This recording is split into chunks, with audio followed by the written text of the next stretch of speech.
सो तीसरा पॉइंट है जहाँ से हमारा प्रदूषण मतलब गैसेस निकलती है, वो है साइलेंसर। तो साइलेंसर से निकलने वाला धुआं जो है वो एग्जॉस्ट बॉल के थ्रू निकलता है, देन ईजीआर बॉल के थ्रू वापस आता है, और कुछ अमाउंट ऑफ द एयर हम क्या करते हैं, जो यूज गैस है इंटेक में डाल देते हैं। तो ये ईजीआर है और ये ईजीआर का मिक्सर है। यहाँ से शुद्ध हवा आती है, यहाँ से आपकी जली हुई हवा जाती है, दोनों यहाँ पर मिक्स करते हैं, देन उसके बाद इंटेक में जाती है, जिसके कारण आपका जो कंप्रेसर प्रेशर पावर के दौरान जो टेम्परेचर होता है वो टेम्परेचर कम हो जाता है, और टेम्परेचर कम होने की वजह से नाइट्रोजन ऑक्साइड गैस प्रोड्यूस नहीं होती है। तो इस तरह से नाइट्रोजन ऑक्साइड को हम लोग कंट्रोल करते हैं। अब हम देखते हैं अब कि इसमें इस 3 डिवाइसेस के अलावा इसको बाकी चीज़ों को हमने कैसे कंट्रोल किया है। तो इसमें मैं बताना चाहूँगा आपको कि 9 सेंसर लगे हुए हैं और 5 एक्चुएटर्स लगे हुए हैं। तो 9 सेंसर में पहला सेंसर में यहाँ से स्टार्ट करना चाहूँगा। ट्रैक्टर के बाएं तरफ में आप देखेंगे तो यहाँ पर एक एक्सीलेटर सेंसर लगाया है, जिसको हम थ्रोटल सेंसर भी बोल सकते हैं। चाहे वो हैंड एक्सीलेटर हो या फुट एक्सीलेटर हो, दोनों को वायर इसके साथ कनेक्ट रहेगा, जो कि इसका जो वायर है कनेक्शन ECU के साथ है। ECU का पूरा नाम होता है इलेक्ट्रॉनिक कंट्रोल यूनिट। एक तरह से हमारा जैसे ब्रेन होता है, उसी तरह से ये ट्रैक्टर का ब्रेन है, जो सारे सेंसर और एक्चुएटर के साथ जो भी इंफॉर्मेशन होती है यही इसी के पास आती है और यही आगे गाइड करता है। इसके बाद हम बात करते हैं फ्यूल सप्लाई सिस्टम की। तो यहाँ से फ्यूल आता है आपका फर्स्ट प्रोटेक्टेड फिल्टर में। सो ये फिल्टर का काम है कि डीजल के अंदर कोई भी अनप्योरिटी है या कचरा है तो उसको फिल्टर करना है।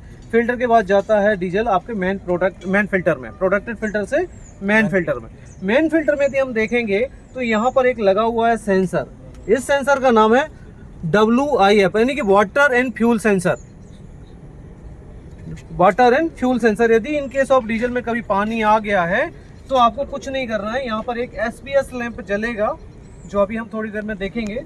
उससे हमें आइडिया लग जाएगा कि SBS lamp plus water and fuel sensor का इंडिकेटर जल जाएगा, तो हमें पता चलेगा। तो कुछ नहीं करना है, इसको हमें 2 थ्रेड आप देख पा रहे हैं, इसको लूज कर देना है। ये देखिए निकल गया, इसके बाद वापस टाइट कर देना है, कुछ भी नहीं हुआ।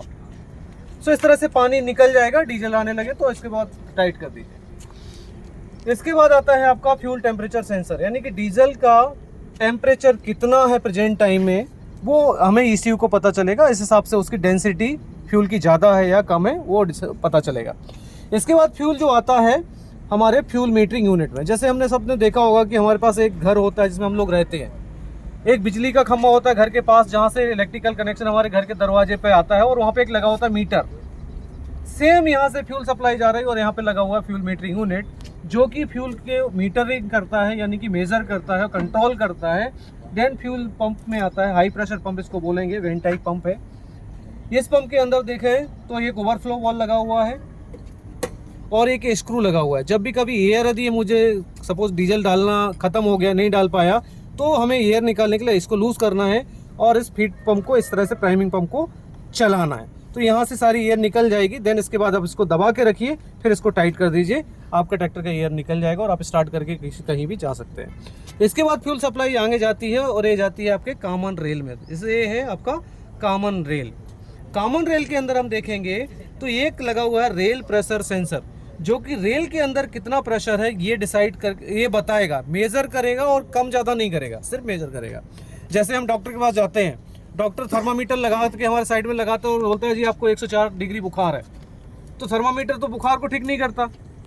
तो सेम रेल प्रेशर सेंसर भी क्या करेगा, रेल प्रेशर के अंदर कितना प्रेशर है वो सिर्फ बताएगा किसको, ECU को, ना कम करेगा ना ज़्यादा करेगा। देन उसके बाद यदि प्रेशर 1600 से ऊपर जाता है तो इसके पीछे लगा हुआ एक प्रेशर लिमिटिंग बॉल, जिसको आप रिलीफ बॉल या PRV भी बोलते हैं।